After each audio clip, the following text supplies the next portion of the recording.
happening, YouTube? Welcome back to another video, the Elite Sports FPL channel. This is episode 2.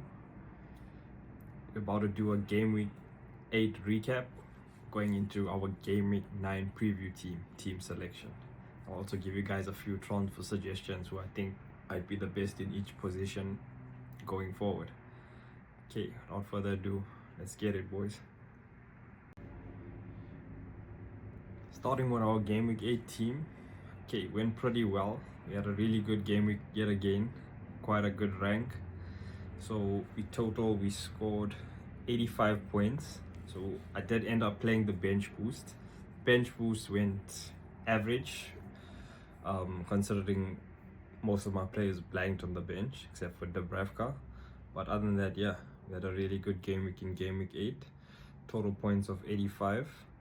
And current rank now in the world overall is 7,800. So that's a quite solid rank to start off the season. So starting with our goalkeeper, I had Donnarumma at Man City. He ended up keeping the clean sheet yet again. So it looks like he was a good option going forward. For my opinion, he is the best goalkeeper in general in the Premier League. Okay, going on to the defense. First defender in the team from Game Week 8, we had Timber from Arsenal. Pulled off the clean sheet again, so that it was really solid. Looks like the Arsenal defense is really solid going forward.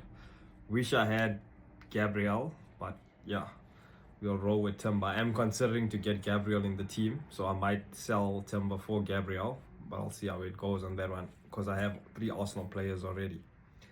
Next up, I had Munoz at Palace. So Munoz got a 10-pointer, so he's been brilliant in my team, quite a differential. He picked up 2 assists and the bonus point. So he put on a really great performance in Game Week 8, and he's basically playing as a winger as Crystal Palace, you know, but he's classed as a defender, but he's most of the time on the wing. So he's like having another midfielder in your team. I would recommend highly to pick him up going forward. Next up, I had Alderete at Sunderland. He kept a clean sheet. I mean, 4 million defender keeping a clean sheet. Couldn't ask for anything more there. But yeah, going forward, he'll probably just be a bench player. Moving on to the midfield. First player up, we had Bukayo Saka. Saka picked up no attacking returns, but ended up getting the 7 points, showing what a great asset he is. So he got a clean sheet point, he got the 2 bonus, and he got the defensive contributions. That was a great week from Saka. It's basically like he got a assist or a goal in there without bonus points. Next up, I had Kudus in the team. So Kudus, like I did mention last week, Kudus is probably my weakest guy in the team right now. I am looking to move him on, probably going for Enzo or Saul from Palace. But I'm going to just monitor and see how those teams perform in the upcoming game week. Next up, we had probably one of the best players in the league right now, which is Semenyo. So Semenyo again picked up another assist, but didn't get the yellow card, so he only scored the 4 points. So not the best week from him, but he just keeps on producing these points, so he's a great buy. Next up, we had Reinders. So Reinders is a bit of a tough one now because he is getting rotated. He did come out at 58 minutes. So looks like he's going to be sharing some minutes with the other Man City midfielders, because looks like that team is getting back to its best and all the players are competing for the spots. Then lastly, let's to my strikers, forwards. So we had Haaland as captain, like most of us did. Yeah, can't go against Haaland right now. Probably the best goal scorer in the world. He picked up the 2 goals and all 3 bonus points. City winning comfortably in that game. He could have easily got some more returns in there. So Haaland, yeah, he's just a set and forget from here on. Next up, we had Gyökeres. Gyökeres, but disappointing, being 9 million, blanked again. So I just want to check how many games now has Gyökeres blanked in the Prem. So Geico has blanked in the past 4 game weeks. So that's not a good sign, but he did score in the Champions League 2 goals, so I'm sure his confidence is back up, and I wouldn't put it against him to score against Palace or any of the other upcoming fixtures.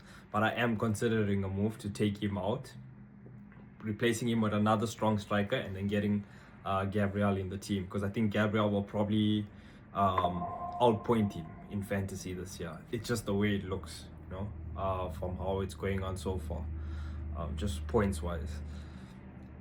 So Gyökeres, I would recommend, if you do want to replace Gyökeres in your team, I'll probably go with Mateta first. I know they got Arsenal coming up next, but after that, he's a long-term hold. Other than Mateta, probably take in Voltemade. So Voltemade has been in brilliant form, club and country. So I would pick up Voltemade or Mateta going forward if you do need to replace Gyökeres. Then again, another disappointing striker, João Pedro, blanked in a lot of his games in the past game weeks. So yeah, he's been blanking the same as Gyökeres. So it's been 4 game weeks in a row, no returns. So he is one to look to maybe move on to a better player, like I mentioned, probably Mateta or Voltemade. Yeah, so I would rather personally go with Mateta and Voltemade over Gyökeres and João Pedro. So that is the moves I'm looking to make in the near future. Then I did play the bench boost. Like I said, the bench boost only got me in total of 13 points. So okay, let's get into game week 9. So game week 9, I hope it's going to be a great game week for everybody. I got a decent team lined up. Hopefully we can maintain our rank or not get too of a bad red arrow. So starting off with our goalkeeper, I've got 2 choices to play this week, but of a benching headache. So I've got Donnarumma starting for Man City. So I think I am going to start Donnarumma, considering he is the best keeper in the world. City are getting back into form, so I'll probably start him. My other option was to play Dubravka, who has Wolves at home. So Wolves away. So basically, Dubravka is a great option because Wolves haven't been in the best form. But I think I'm going to go with Donnarumma playing Aston Villa away. Then running through my defense quickly for game week 9. We've got starting Timber playing at home to Crystal Palace. Palace is a tough game, but Arsenal probably the best defense in the world. So he's a no-brainer. If you could, get Gabriel in your team. Gabriel's probably the best player in the game, or at least the best defender in the game to currently own. So I would recommend you to get him in your teams ASAP. I'm also trying to work my way to get Gabriel in the team. Next up, I have Munoz playing Arsenal away. So Munoz, I might not start him. I might play one of my other defenders on the bench, which is Van der Ven. So yeah, I can play Van der Ven or I can play Munoz. So Van der Ven is not the best option, so I might play Munoz, but might go for Van der Ven. Then I'll probably make a decision on the deadline there. Then next up we got Senesi. They got Nottingham Forest at home, so they've got a really good fixture at home. And Nottingham do have their new coach, but yeah. So next up we have Senesi in the defense. So he's got Nottingham Forest at home, so that is a good fixture for him, considering Nottingham have been in very poor form. So Senesi is a great option this week, I think. Hopefully he can pick up some defensive contribution points and a clean sheet. Nottingham do have their new manager, so they could be anything going forward into this game week. Next up, we're running through this midfield. So first up in my midfield, I think he's one of my strongest players at the moment. So we got Saka playing at home to Palace. Hopefully he can get some attacking returns in there. They were played quite brilliantly in the Champions League, so Saka is a great option going forward if you do want to pick him up.